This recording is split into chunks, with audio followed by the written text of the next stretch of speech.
Good morning students. आज हम बात करेंगे class 9th English medium subject science chapter number 13 चल रहा है अपना why do we fall ill. और आज का टॉपिक अपना जिसका पार्ट नंबर 9 है। कल की क्लास में भी मैंने मीन्स ऑफ स्प्रेड टॉपिक ही लिया था जो थोड़ा आधा अधूरा रह गया था, ठीक है। इसमें अपन बात कर रहे थे कि जो भी इन्फेक्टियस डिजीज हैं वो इन्फेक्टियस एजेंट्स के माध्यम से किस प्रकार से स्प्रेड होती है, किस प्रकार से ट्रांसफ़र होती है from one place to another place और from one location to another location. या फिर अपन कह सकते हैं कि जो इन्फेक्टेड पर्सन है उससे एक हेल्थी पर्सन तक वो अलग अलग पाथवेज से किस प्रकार से ट्रांसफ़र होती है, वही चीज़ अपन यहाँ पर स्प्रेड में देख रहे थे।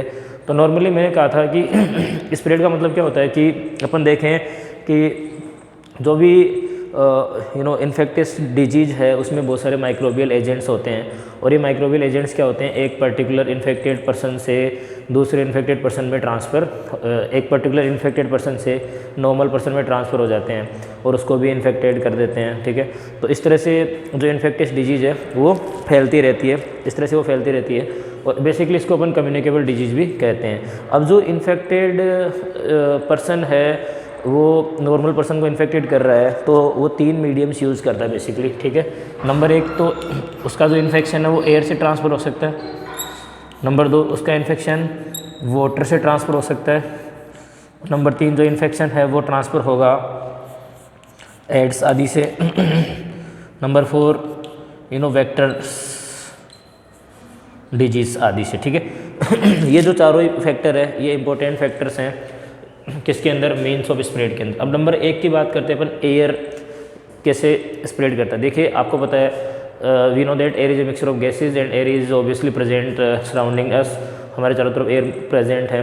तो इसमें क्या होता है कि एक इन्फेक्टेड पर्सन है, मान लो वो स्नीज़ कर रहा है, कफ कर रहा है। इन्फेक्टेड पर्सन क्या कर रहा है, स्नीज़ कर रहा है और कफ कर रहा है, खांस रहा है, छींक रहा है। तो उसके माउथ से कुछ ड्रॉपलेट्स निकलती हैं जो एयर में मिक्स होकर चारों तरफ जाती हैं, ठीक है। इसी तरह से जो पर्सन स्नीज कर रहा, कफ कर रहा है तो उसके माउथ से कुछ ड्रॉपलेट्स निकल रही है, वाटर ड्रॉपलेट्स निकल रही है।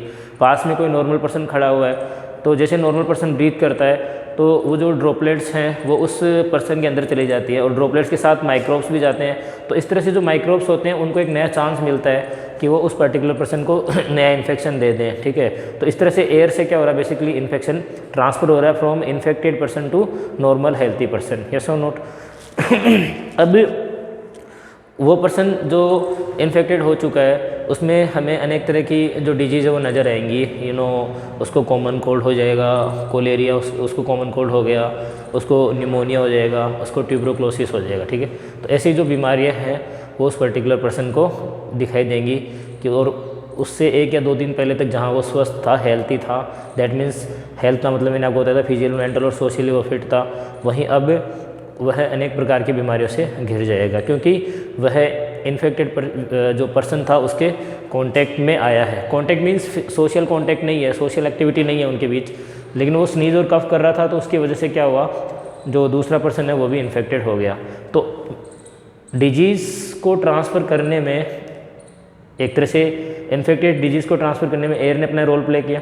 इसके अलावा मान लो कोई व्यक्ति है जिसको कॉमन कोल्ड हो रहा है, सर्दी जुकाम है, then you can sit together common cold person, then your body is also catch the same disease।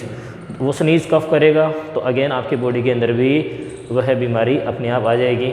इसलिए अगर हमें बचना है इस तरह की बीमारियों से तो हमें भीड़ भाड़ वाले इलाकों में बिल्कुल नहीं जाना है।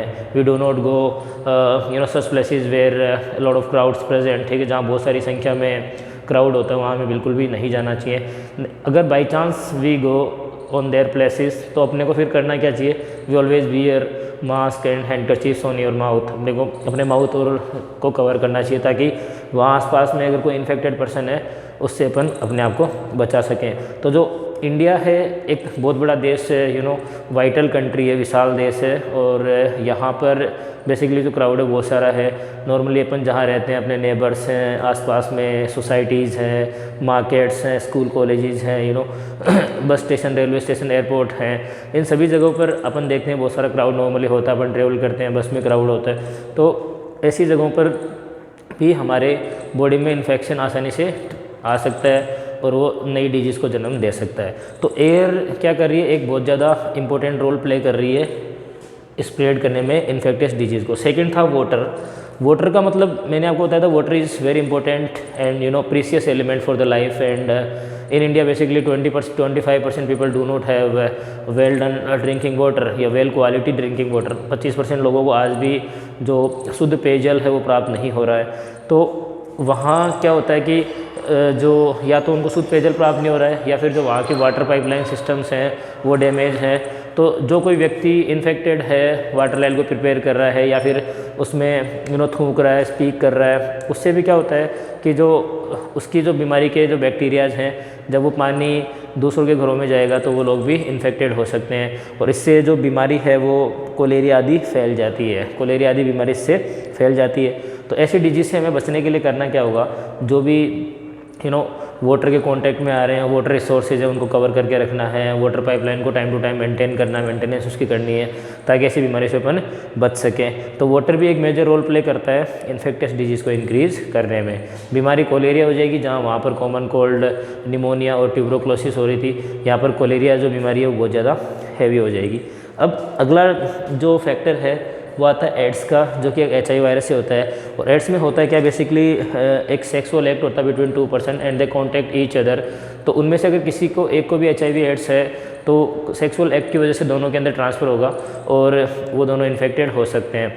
अब अपने को कभी भी जैसे सोशल एक्टिविटी अपन करते हैं, कोई इन्फेक्टेड पर्सन है HIV एड्स से, उससे अपन हैंड शेक कर रहे हैं, उससे अपन हग कर रहे हैं, उसके साथ स्पोर्ट्स कर रहे हैं, उसके साथ व्रिस्लिंग्स अपन कर रहे हैं, तो ऐसी चीज़ों से कभी भी उसका जो वायरस है अपनी बॉडी के अंदर नहीं आएगा। ये ब्लड टू ब्लड ट्रांसफ़र होता है, मदर टू हिज बेबी, उसके बच्चे में ट्रांसफ़र होता है, ठीक है। तो सोशल एक्टिविटी हम कर सकते हैं, उसमें कोई दिक्कत नहीं है।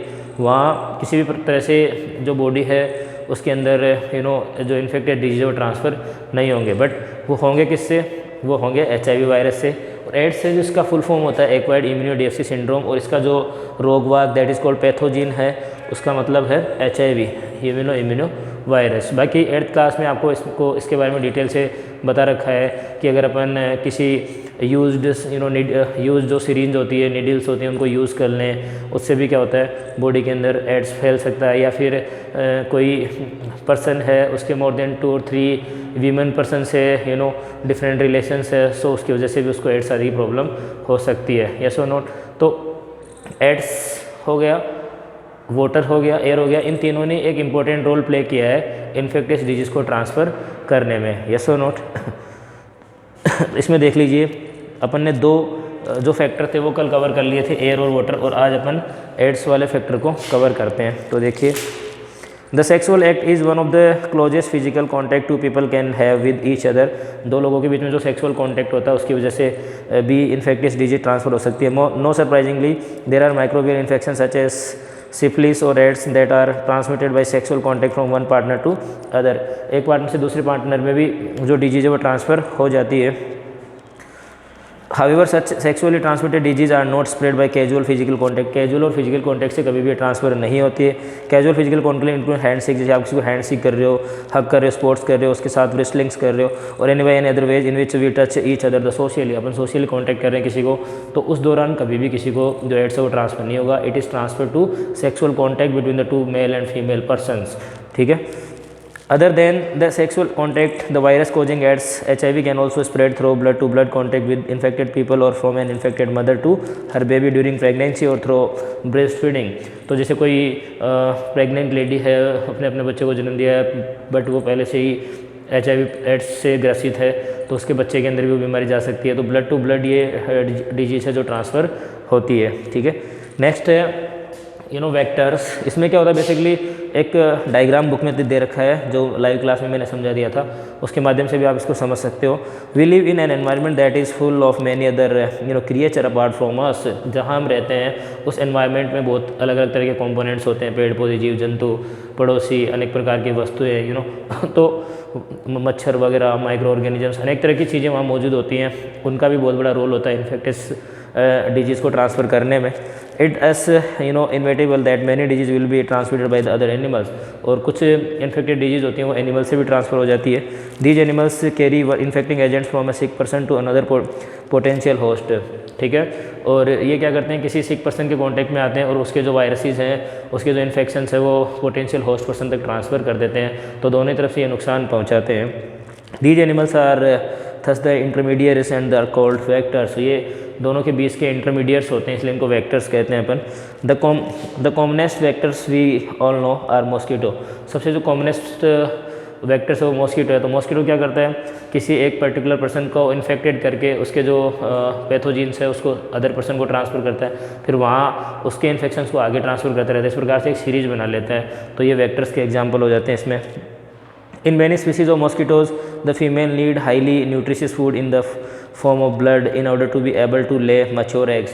और जो फीमेल मॉस्किटोज़ होती है इनको अलग अलग तरह से मतलब बहुत ज़्यादा क्वांटिटी में ब्लड चाहिए होता है, इसलिए ये पीपल्स आदि को कट करती है, बाइट करती है ताकि बहुत सारे अंडे दे सके। मॉस्किटो फीड और मैनी वार्म ब्लडेड एनिमल्स, और जो मॉस्किटोज़ होते हैं ये जानवरों का ब्लड आदि को भी एज ए भोजन काम में लेते हैं। Including us, in this way they can transfer disease from person to person, और इस तरह से वो एक व्यक्ति से दूसरे व्यक्ति में जो बीमारियां हैं, जो डिजीज़ है, उसको ट्रांसफ़र करते हैं। तो बेटा ये थी आज की क्लास, अपनी class 9th English medium subject science chapter number 13 why do we fall part number 9। Topic था आज अपना मीन्स ऑफ स्प्रेड, जिसमें बात करी अपने कुछ फैक्टर्स की, जैसे air, water, aids and vectors. और इन चारों ही के माध्यम से बेसिकली क्या हो रहा है, जो डिजीज़ है, इन्फेक्टियस डिजीज़ है, जो इन्फेक्टियस एजेंट का सहारा लेते हुए ट्रांसफ़र हो रही है from one location to another location. और जो इन्फेक्टियस एजेंट्स है वो माइक्रोबियल्स एजेंट्स हैं, जो बेसिकली पैथोजेंस होते हैं इन्फेक्टियस डिजीज़ के। Thank you.